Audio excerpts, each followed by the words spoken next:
A very good afternoon to you. Welcome to Newsline on Melody 100.7 FM Ibadan. In the headlines, House of Representatives says cybersecurity now matters of national survival.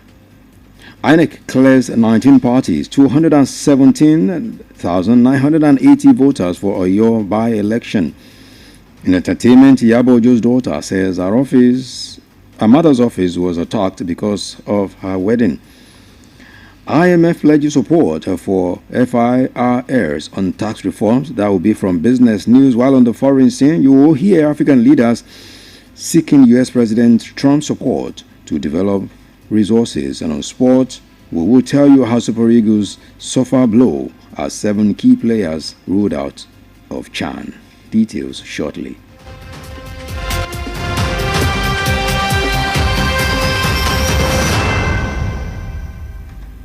Thank you very much for being with us. And now the news in detail. My name is Pretty Adenike.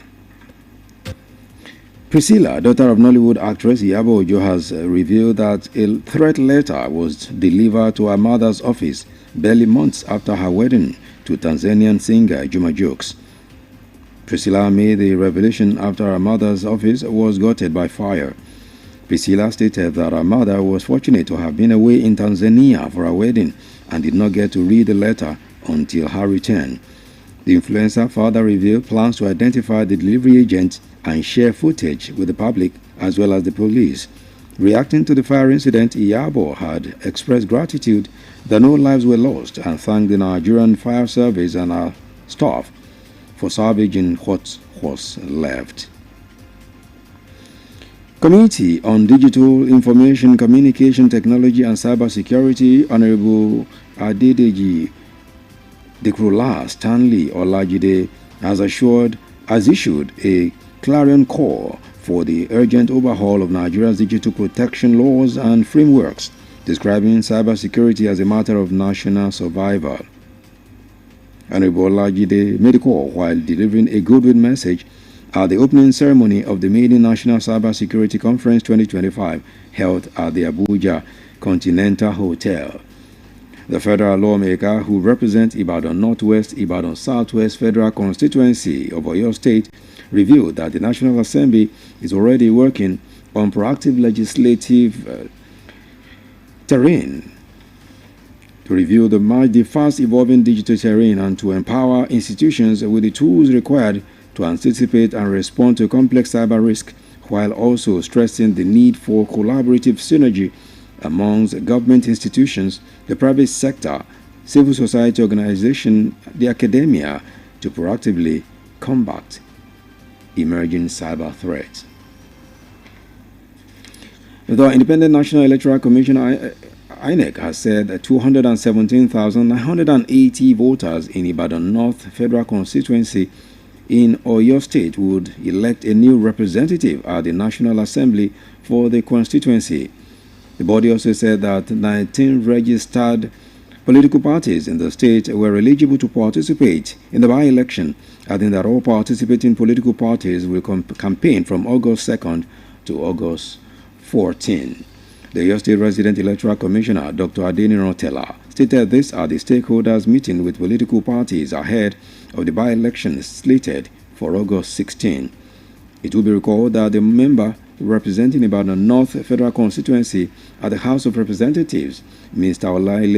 Olaide Akeremi, died on July 10, 2024, which necessitated the conduct of a by-election. Into Ogun State now, where the governor, Mr. Dapo Abiodun, has expressed concern over the lack of professionalism and integrity among some laboratory analysts in the country. Represented by the Commissioner for Environment, Mr. Ola Oresoya, the governor made a call while declaring open the 2025 Public Analyst Conference of the Society of Testing Laboratory Analysts of Nigeria, Sultan, in Abeokuta. Mr. Abiodun stressed that given the critical role analyst reports play in government decision-making and policy formulation, and they must maintain high ethical standards and ensure that only accurate and reliable data is presented to the public. From Ogun to Ondo State now, where the government and a multi-sectoral infrastructure development company have announced their plans to construct and operate a 500,000 barrel per day refinery at the Sunshine Industrial Park in Ogboti, Erunwa and Sunshine Free Trade Zone in the Ilaje local government area of the state. According to the company, which with offices in Abuja, London and Zurich in Switzerland, the project will be phased, commencing with a 100,000 barrel per day refinery. As a part of efforts to formalize the arrangement, the company's management has scheduled a courtesy visit to Governor Lucky Aiyedatiwa of Ondo State, with a MOU expected to be signed to kickstart the delivery of the project, as the company is also exploring partnership with the Nigerian National Petroleum Corporation Limited (NNPCL) to facilitate the delivery of the ultra-modern crude oil refinery. You're listening to Newsline on Melody 100.7 FM. The news returns shortly. Please stay with us. Melody 100.7 FM. Doing business without advertising is like winking at a girl in the dark. Do not be like a potential bachelor who is busy cutting an eye for a beautiful lady in a very dark room.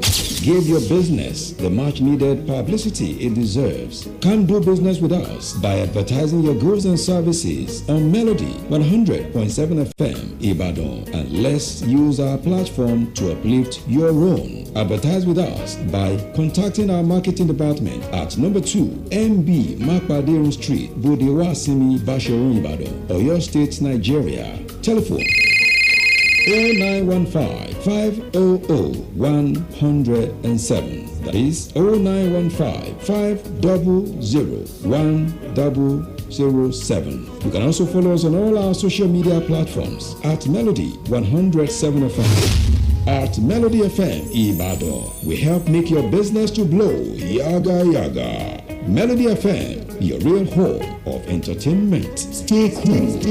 Yes, Melody. Melody FM 100.7. Thank you very much for being with us. Still, this is Newsline on Melody 100.7 FM. Now, the rest of the news. On business news, the International Monetary Fund has pledged support for the Federal Inland Revenue Service on the ongoing reforms at the FIRS, while commending the agency for what is described as significant progress in its core duties. This pledge was given by a senior economist at the Fiscal Affairs Department of the global body, Mr. Paulo Vaz, at the opening of the IMF-supported headquarters mission at the Revenue House in Abuja. The mission of the IMF team to Nigeria was to explore ideas and areas the organization could further support the agency in addressing the challenges that might arise, particularly with the recent signed tax laws. Turning to the foreign scene now, where United States President Mr. Donald Trump has met and hosted presidents of Gabon, Guinea-Bissau, Liberia, Mauritania, and Senegal at the White House in Washington, D.C. The meeting focused on business opportunities about the African leaders sought partnerships to develop their resources. According to reports, during the lunch at the State Dining Room, President Trump said the leaders hail from very vibrant places with very valuable land, great minerals, great oil deposits, and wonderful people. And we'll wrap things up now from the ever-exciting World of Sports, with Nigeria sports preparations for the 2024 African Nation Championship CHAN, scheduled to be hosted by Uganda, Tanzania, and Kenya, have been hit by the withdrawal of 7 players from the squad.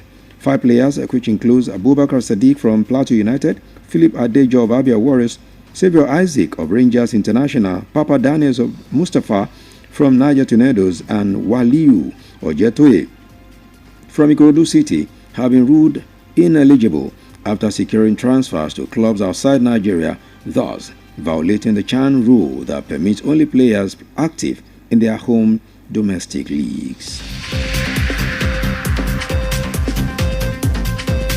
And with that story from the ever exciting Water Sport, to wrap up the bulletin of our news line for today. But before we go, here is a recap of the news. House of Representatives is saying that cybersecurity is now a matter of national survival. INEC has cleared 19 parties and 217,980 voters for a year by-election. Iyabojo's daughter says her office was attacked because of a wedding. IMF is pledging to support Nigeria for FIRS on tax reforms, and African leaders they are seeking U.S. President Donald Trump's support to develop resources. And on sport, we told you that the Super Eagles have suffered a blow as 7 key players have been ruled out of CHAN. And as the size of our news line today, July 10, 2025, do remember to follow us on all our social media platforms for more news stories and excellent programming. Newsline was compiled and produced by Bobola Egunfemi and edited by Temitope Ibrahima. My name is Pretty Adenike. Thank you very much for listening. Do remember, stay tuned for the translated version. Good afternoon.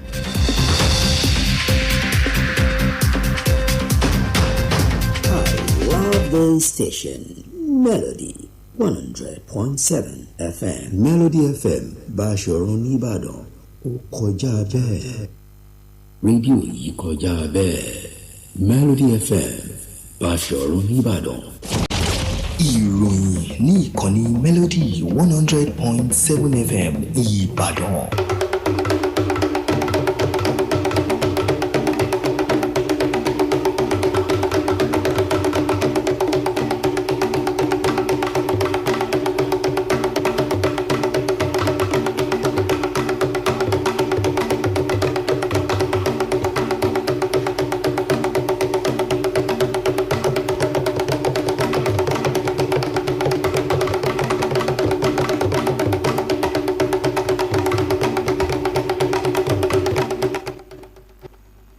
Ẹ̀kásán àsìkòṣe látà àjọ alówólódù bí ìrè lágbàáyé IMF jẹ́jẹ́ àtìlẹ́yìn fún àjọ FIRS lórí òfin àtúntò owó orí. Nílẹ̀ òkèrè, àwọn adarí nílẹ̀ adúláwọ̀ pè fún àtìlẹ́yìn ààrẹ Trump fún ìdàgbàsókè. Lábala eré ìdárayá, ikọ̀ Super Eagles ti ní ìfàsẹ́yìn níbi àwọn agbábọ́ọ̀lù méje tó ṣe gbòógì ṣe di fífagilé nínú ìdíje CHAN. Ìròyìn ọ̀hún rèé lẹ́kùnrẹ́rẹ́.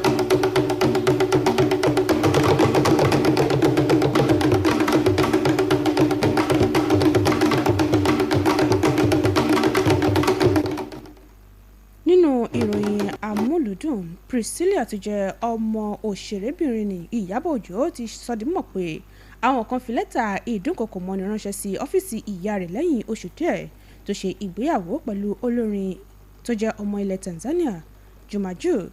Priscilla sọ ọ̀rọ̀ yìí di mímọ̀ lẹ́yìn tí iná ọmọ rẹ̀ raṣẹyọ ní ọ́fíìsì ìyá rẹ̀. Priscilla sọ di mímọ̀ pé orí kó ìyá rẹ̀ yọ níbi kò ṣe ní àǹfààní láti ka lẹ́tà ọ̀hún látàrí bó ṣe jẹ́ pé ó wà ní orílẹ̀-èdè Tanzania fún ayẹyẹ ìgbéyàwó wọn. Nígbà tí ó ń sọ̀rọ̀ lórí ìṣẹ̀lẹ̀ náà, Ìyábọ̀ dúpẹ́ pé kò sẹ́mìí tí ó sọnù nínú ìṣẹ̀lẹ̀ ọ̀hún tó sì tún dúpẹ́ lọ́wọ́ iléeṣẹ́ panápaná ilẹ̀ yìí àti àwọn òṣìṣẹ́ rẹ̀.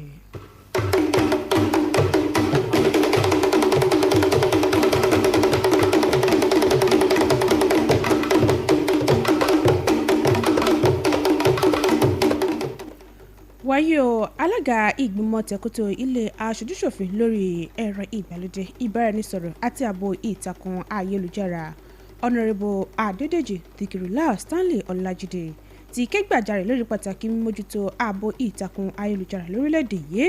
Honourable Ọlájídé pé ipò náà láàkó ìṣiṣọ́ lójú ìpàdé lórí ààbò ìtàkùn ayélujára tọdún 2025 àkọ́kọ́ irú rẹ̀ èyí tó wáyé nílùú Àbújá.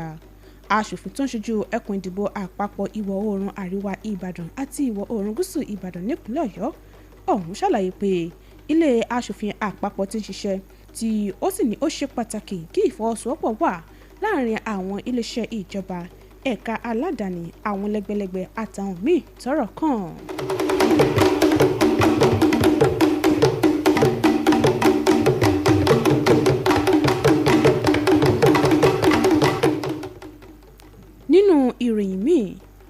àjọ elétò ìdìbò nílẹ̀ yìí INEC ti sọ pé àwọn olùdìbò 2,247 àti 4,500 lẹ́kùn ìdìbò àríwá Ìbàdàn nípínlẹ̀ Ọ̀yọ́ ni yóò láǹfààní àti dìbò yan aṣojú tuntun sí ilé ìgbìmọ̀ aṣòfin àpapọ̀ ilẹ̀ yìí.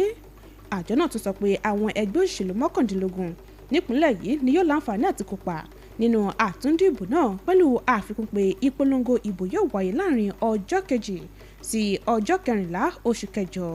Kọmíṣánná àjọ elétò ìdìbò nípínlẹ̀ Ọ̀yọ́ ọ̀mọ̀wé Adenike sọ ọ̀rọ̀ yìí níbi ìpàdé pẹ̀lú àwọn ẹgbẹ́ òṣèlú náà ṣáájú ètò ìdìbò tí ó wáyé ní ọjọ́ 16 oṣù kẹjọ. Ẹ ó rántí pé aṣòfin tó ń ṣojú ẹkùn ìdìbò àríwá Ìbàdàn ní ilé ìgbìmọ̀ aṣojúṣòfin ló papòdà lọ́jọ́ 10 oṣù keje ọdún 2024.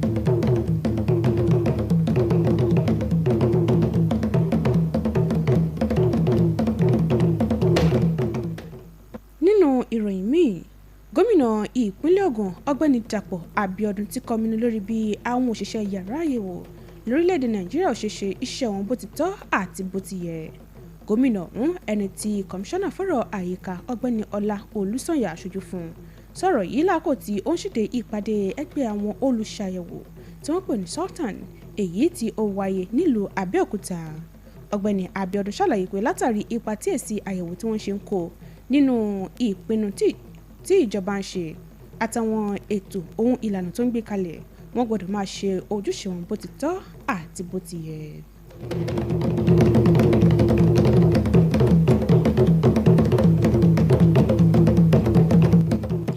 Àkójọpọ̀ ìròyìn lẹ́ ń gbọ́ lọ́wọ́ láti ìkànnì Melody 100.7 FM Ìbàdàn. Ìròyìn náà ń tẹ̀síwájú láìpẹ́.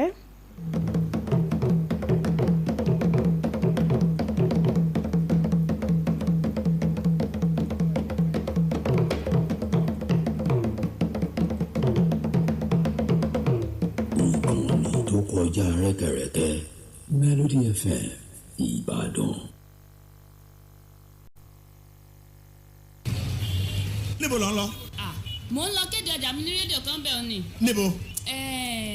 Má wulẹ̀ dákọ̀, má sunwó náà. Ibi táyé kọjú sí ni ó kọjú sí. Polówó ọjà rẹ ní Melody 100.7 FM. Àtàjèrè ló sì máa tà. Polówó ọjà ní Melody. Sanwó polówó ọjà sí Melody. Jẹ́ kí wọ́n lò ní Melody. Kọjá ló sì máa tà ní wàrà wàrà. Ẹ kàn sí ẹ̀ka ìpolówó ọjà wa níléeṣẹ́ wa tó wà ní ojúlé kejì MB Mápàdérun Bódè Wàásìmí Báṣọ̀run Ìbàdàn. Ẹ sì lè pè wá sórí ẹ̀rọ ìbáraẹnisọ̀rọ̀ 0915 500 107 lẹ́ẹ̀kan sí 0915 500 107. Bákan náà lẹ́tún lè kàn sí wa lórí àwọn ìtàkùn ayélujára wa @Melody 107 FM. Àtàjèrè fún gbogbo ẹni tó bá polówó ọjà ní Melody 100.7 FM. Melody FM Báṣọ̀run Ìbàdàn ó kọjá bẹ́ẹ̀.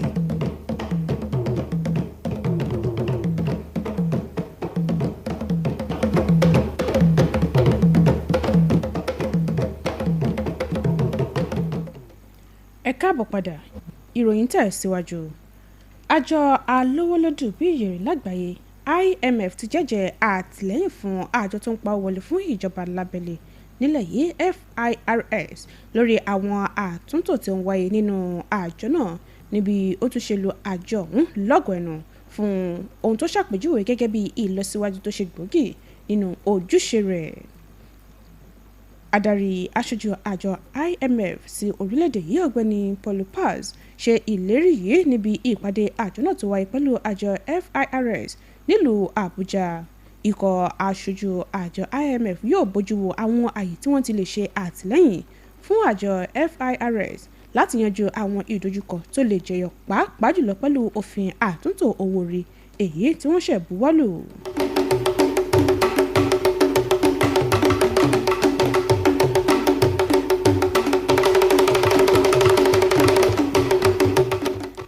Nílẹ̀ òkèèrè, ààrẹ ilẹ̀ Amẹ́ríkà ọ̀gbẹ́ni Donald Trump ti gba ààrẹ ilẹ̀ Gabon, Guinea-Bissau, Liberia, Mauritania àti orílẹ̀-èdè Senegal lálejò ní ilé ìjọba ní Washington DC.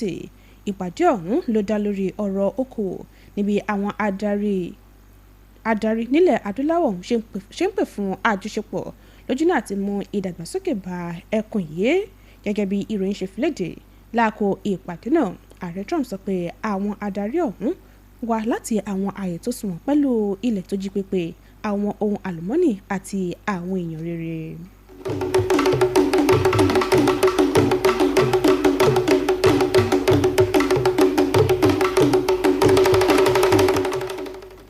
Lábala eré ìdárayá, ìgbáradì orílẹ̀-èdè Nàìjíríà fún ìdíje ilẹ̀ adúláwọ̀ CHAN tọdún 2024 èyí tí ilẹ̀ Uganda, Tanzania àti Kenya fẹ́ gba àlejò rẹ̀ ló ti ń kojú làásìgbò báyìí níbi orúkọ àwọn olùkópa rẹ̀ méjì tó ṣe gbòógì ṣe di wíwọ́gi lé.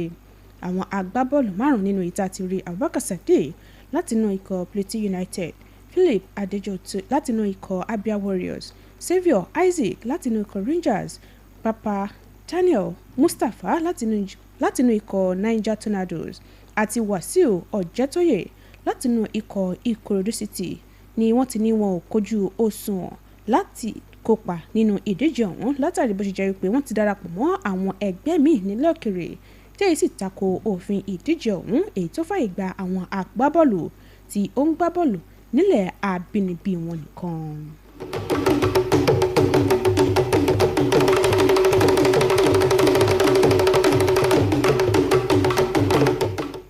Ká tó mú ìròyìn wá sópin, ẹgbọ́n àkókò tá a mẹ́nubà lẹ́ẹ̀kan sí i.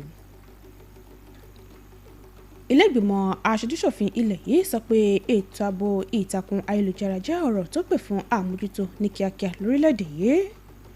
Àjọ elétò ìdìbò nílẹ̀ yìí INEC kéde àwọn ẹgbẹ́ òṣèlú 19 àti àwọn olùdìbò 2,247 àti 4,500 fún àtúndìbò tó wáyé nípínlẹ̀ Ọ̀yọ́. Bákan náà la fi tó yín létí nínú ìròyìn àmúlòdùn pé ọmọ Ìyábọ̀ Òjó Priscilla sọ pé àwọn kan ṣe ìkọlù sí ọ́fíìsì ìyá rẹ̀ látàrí ìgbéyàwó rẹ̀. Nínú ìròyìn okòwò, àjọ alówólódù bí èrè lágbàáyé IMF jẹ́jẹ́ àtìlẹ́yìn fún àjọ FIRS lórí òfin àtúntò owó orí. Bákan náà la jẹ́ kó di mímọ̀ wípé àwọn adarí nílẹ̀ adúláwọ̀ pè fún àtìlẹ́yìn ààrẹ ilẹ̀ Amẹ́ríkà Donald Trump fún ìdàgbàsókè lẹ́kùn yìí. Lábala eré ìdárayá, ikọ̀ Super Eagles ti ní ìfàsẹ́yìn níbi àwọn agbábọ́ọ̀lù rẹ̀ méje tó ṣe gbòógì ṣe di wíwọ́gilé kúrò nínú ìdíje CHAN tọdún 2024. tó èyí ló pin àkójọpọ̀ ìròyìn wa fún tòní láti ìkànnì Melody 100.7 FM Ìbàdàn. Ẹ má gbàgbé pé ní àǹfààní láti darapọ̀ mọ́ lórí àwọn ìtàkùn ayélujára wa fún ọ̀kan ìjọ̀kan ètò àti ìròyìn síwájú sí i. Bọ́bọ́lá Egunfẹ́mi ló ṣe àkójọpọ̀ ìròyìn, Tèmítọ́pẹ́ Ibrahima ló lóòtú ìròyìn, Adenike Adésóyè ló kà sétí gbọ̀yìn. Mo kí yín, ẹ máa yáṣẹ́ o.